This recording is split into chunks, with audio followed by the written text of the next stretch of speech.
This is Hidden Killers with Tony Bruschi. Here now, Tony Bruschi. The Brian Walshe trial is underway, and if you're on Team Brian, they want you to believe that a woman who had spent the last week celebrating with her husband, making plans for the new year, texting him about houses and investment properties, sending photos of her playing with their children, joking about plungers and porches, and talking about 2023 being the best year yet, just suddenly died in the middle of the night with no warning, no prior symptoms, and no medical indication of anything being wrong. That's the story. That's their big defense. Sudden, unexplained death. Not because there's any evidence for it, but because it's the only thing left when every forensic marker in this case points directly to Brian Walshe. They want a jury to believe that a woman in her 30s who had just taken a bar class where the instructor said she performed exceedingly well, a woman who was described as vibrant, joyful, energetic, simply just died in her sleep. And instead of calling 911, instead of screaming for help or attempting CPR or even nudging her awake more than a few times before reality set in, her husband's reaction was not grief, not shock, not desperation, but an immediate hours-long digital research session on the best ways to dispose of a body. Let that sink in for a second. The defense wants you to believe that the first instinct of a man who supposedly loved his wife, a man who claims he panicked because he didn't want his children taken away, was to sit down at his computer in the pre-dawn hours of January 1st and start Googling how to get rid of the person he says he found dead. Not call for help, not notify her employer, not reach out to her friends or her mother or anyone, not even cry, just click, type, search, scroll. The best way to dispose of a body. How long for someone to be missing to inherit? You know, because that's what you go for when you're trying to figure out, what do I do here? If she's dead and I don't want to get caught, I know, how long till I can inherit? How can you throw away body parts? How long does DNA last? Is it possible to clean blood off a knife? Best ways to dispose of body parts after a murder. They want you to hear that timeline and nod your head like this is what people do. It's what they do when their spouse dies unexpectedly. I mean, who doesn't do that? Because that's the only version they can offer. They cannot argue the evidence because the evidence is a tidal wave. They cannot argue the timeline because the timeline is a confession. They cannot argue the digital footprint because the digital footprint has more clarity than any spoken statement Brian Walshe has ever given. So instead, they try to build a story around sudden death, as if medical mystery explains away bleach, ammonia, peroxide, a Tyvek suit, a hacksaw, an axe, shears, snips, rugs, trash runs, surveillance footage, phone data, and repeated lies to law enforcement. Sudden death. That's what it was. That's all. The entire defense theory collapses under the weight of common sense before the first expert ever takes the stand. Because here's the truth. Sudden unexplained death is real. It happens. It happens to people with undiagnosed cardiac issues, neurological problems, seizures, genetic conditions. But you know what doesn't happen after sudden unexplained death? A spouse burning through every cleaning product in 2 counties. A spouse driving to multiple stores over multiple days, buying cutting tools. A spouse disposing of the victim's belongings in dumpsters across Massachusetts. A spouse throwing away her boots or jacket or COVID vaccination card. A spouse telling 3, 4, 5 different stories to different people about where she went, when she left, how she traveled, and who she contacted last. A spouse pretending her phone was still active when it was already proven to have gone dark near the home. Sudden death doesn't produce hacking, sawing, scraping, bleaching, or lying. You know what does? Murder. Murder does. And what the prosecution laid out in their opening statement wasn't some vague tapestry of maybes or what ifs. It was a minute-by-minute reconstruction of a man trying to erase a woman from the planet. A man already known for deceit, already convicted of fraud, already willing to manipulate, lie, and scheme when it suits him. A man who owed hundreds of thousands of dollars in restitution. A man whose entire identity was built on getting away with things. And here again, on the biggest stage of his life, he thought he could get away with something else, something far darker than Andy Warhol art fraud, far more violent and far more permanent. Let's talk about that marriage the defense wants you to believe was blissful. They want to paint it as open, loving, communicative, supportive. They want you to believe Brian was a devoted stay-at-home dad who cooked dinner, cleaned the kitchen, watched the kids, and beamed with pride as his wife rose in her career. They point to text messages where she jokes about plungers and Porsches, messages where she shares property listings, messages where they talk about renovations. They want those snapshots to stand in for the full picture because text messages don't erase searches.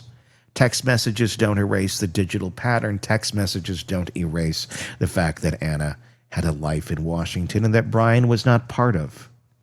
A life where she excelled, thrived, moved freely, and was surrounded by people who admired her. A life that didn't include him. Like where people look at him and went, why are you still with the guy that did the art fraud? Like, really? What's going on here? He was stuck in Massachusetts. He was tethered by a federal fraud case of his own making. She was building something new. She was independent, something that might not have had room for him if he went back to prison. They want to pretend that wasn't a pressure point, but the evidence says otherwise. She knew she could do better. She was starting to see it. And she would have been on her way out. Just listen to the prosecution's timeline. Look at how everything fits together like gears in a machine. December 25th, his phone searches her lover's name. December 27th, his MacBook searches best state to divorce for a man. December 29th, he looks up buildings she manages, work emergencies she's handled. Why? Why suddenly become an expert in the logistics of her job? Why care where she goes, who she sees, what emergencies require her presence? And then at 4:54 a.m. on January 1st, literally hours after a friend leaves their home, hours after they toast champagne and sing a New Year's song into the new year,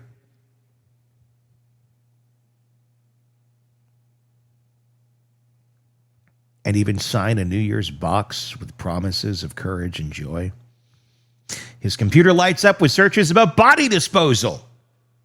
That's not a man who found his wife dead. That's a man preparing for the aftermath of something he already knew had happened. A man acting with clarity, not shock. A man planning, not panicking. The defense wants to frame all those searches as the result of a grieving husband experiencing catastrophic psychological collapse. They want you to believe that he was sitting there at his computer, shaking, horrified, spiraling, clicking through gruesome queries because he didn't know what else to do. But let me ask the obvious. Is that what grief looks like? Is that what panic looks like? Has any spouse of any suddenly deceased partner ever thought, well, I guess I need to figure out how to saw her apart? When people panic, they reach for help. When people panic, they call 911. When people panic, they scream. They cry. They run next door. They do not, under any circumstances, go online and research how to remove fingerprints from a blade. That is not shock. That is not trauma. That is consciousness of guilt. And then you have the physical evidence. The Tyvek suit with DNA from both of them. Her boots, her jacket, a hacksaw, shears, snips, a hatchet, rugs, a hammer, all pulled from a trash compactor, along with her personal belongings. And the defense wants you to believe that all of this happened because he didn't think anyone would believe he found her dead. that he feared losing his children, that he feared blame, that he feared the optics because he was already a convicted liar. So his solution was to become the exact thing he feared being accused of. Again, people don't clean up natural deaths. They don't buy Tyvek suits for natural deaths. They don't buy hatchets for natural deaths. They don't drive around throwing away missing persons' belongings in dumpsters and then pretend she took an Uber to the airport. Natural deaths don't involve bleach, ammonia, peroxide, rugs, mops, or cutting tools. Natural deaths don't require hiding phones, lying to police, or disposing of evidence across multiple counties. Let's talk about the phone data. If Anna truly left the house on January 1st, whether for a work emergency, a quick flight, or anything else, her phone would have moved with her. It didn't. Verizon records show her phone last connected at around 3 a.m. on January 2nd in the area of their home. That means her phone, and almost certainly her body, never left the house alive. Meanwhile, the child's iPhone SE became the shadow tracker that Brian didn't know was tracking him. It shows him traveling to Walgreens, CVS, Lowe's, Stop and Shop, and multiple apartment complexes where dumpsters were located. And at every one of those stores, surveillance footage of a man who looks exactly like Brian Walshe, wearing masks, using cash, buying items that just happened to align perfectly with the Google searches he had just made.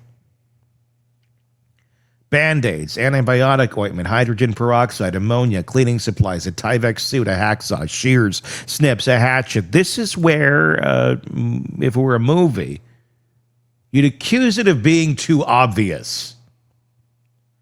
Then after all of this, after days of lies, days of evasion, days of shopping trips, days of cleaning, dumping, and covering tracks, he finally starts talking to police. And even then, the lies keep coming. Lies about rideshare apps, lies about tracking her flight, lies about when he saw her last, lies about movements, lies about losing his phone, lies layered on lies, all told with a calmness of a man who thinks he's smarter than everyone else in the room. But here's the part that really destroys the defense's story: the lack of medical proof. They want you to just accept sudden, unexplained death, but they can't show you a body. They cannot show you an autopsy. They cannot show you a trace of medical conditions that could explain any of this. They cannot give you even a theoretical cause of death tied to a real documented medical reality. They cannot say she had a heart condition. They cannot say she had a neurological disorder. They cannot say she had a pulmonary embolism or arrhythmia or seizure disorder. They cannot say anything because every piece of evidence that could have indicated a natural death was disposed of by him. And he's admitted to that part. If Brian Walshe truly found his wife dead, the most important thing he could have done, the one thing that would have immediately cleared him, was exactly the thing he refused to do: preserve her body, call for help, let the medical examiner determine what happened. Instead, he removed the only witness. And when the defense leans on the affair, that idea that Anna's relationship with William F. was somehow a non-factor, they're not doing it because it helps their case. They're doing it because they need to preserve the illusion of a harmonious marriage. The prosecution didn't bring up the affair to prove motive. The defense brought it up as a distraction. But even their own framing collapses. If Brian and Anna were truly open and honest, if their marriage was truly strong, why was he searching for divorce laws before she died? Why was he searching for inheritance timelines? Why was he looking up how long someone needed to be missing to be declared dead? Why was he researching her job emergencies? This wasn't a happy husband shocked by sudden death. This was a man losing control of his life, watching his partner build a future that did not include him, staring down federal sentencing, suffocating under financial pressure, and realizing that killing her solved all of those problems at once.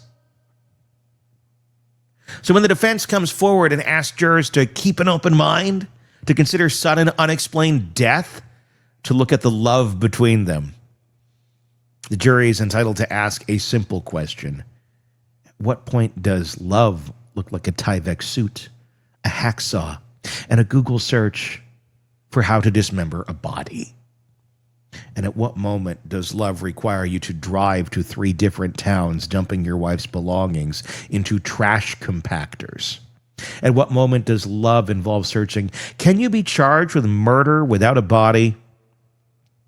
At what moment do we describe that as panic instead of planning? Because let's be honest, you don't panic your way into a hardware store and accidentally buy an axe.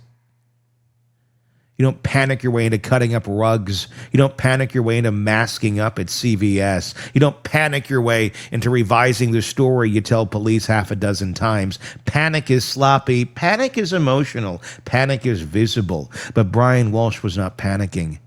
He was executing steps. He even had the presence of mind to tell Anna's employer a story that she had flown back to D.C. for a work emergency, a story no one else had heard, a story she had told no one, a story her friend at dinner said didn't exist. He didn't tell a desperate, confused version of events. He told a lie with an itinerary, a lie with a flight plan, a lie with a timeline, a lie that required coordination and strategy and an understanding of what people expect to hear when someone goes missing. He wasn't shocked. He was building an alibi. He wasn't lost. He was moving pieces. He wasn't grieving. He was calculating. And when the defense argues that Brian never thought anyone would believe his story, that's not a defense. That's an admission. Because the reason no one would believe his story is because his story isn't believable. It's not believable medically. It's not believable psychologically. It's not believable behaviorally or forensically. It's not believable because no sane person reacts to finding their spouse dead by destroying the evidence. It's not believable because the digital footprint betrays his internal state long before Anna was ever reported missing. It's not believable because the surveillance footage, the bank records, the DNA, the physical items in the dumpster, the timeline, all of it tell a story that directly contradicts every word out of his mouth. He says he found her dead. The evidence says he made her dead. He says he panicked. The evidence says he planned. He says he loved her. The evidence says he erased her. He says he feared losing his children. The evidence says those boys lost their mother because of him. And when you strip away the theatrics, the distraction, the emotional appeals, the sudden death medical jargon, what you're left with is a man caught in the oldest lie in the book. A lie built around the belief that if there's no body, there's no crime. But the digital age doesn't work that way. Phones speak, data speaks, cameras speak, trash speaks, DNA speaks, and whether Anna Walshe's body had been recovered or not, the truth of what happened to her is written into every pixel of surveillance footage. Every GPS ping, every purchase receipt, every unhinged Google search, and every piece of physical evidence pulled from that dumpster. The defense wants jurors to suspend common sense, but common sense is the one thing the prosecution told them to bring with them, and common sense alone is enough to see through this. Natural deaths don't involve cover-ups. Innocent men don't need hardware store shopping sprees. Loving husbands don't Google how to get rid of their wives, and no one, absolutely no one, searches how to dismember a body because they didn't know what else to do. Brian Walshe didn't lose control. He seized it. He didn't react to tragedy. He created it. And he didn't fear being blamed for something he didn't do. He feared being blamed for something he did, something the prosecution is about to lay out in painstaking detail.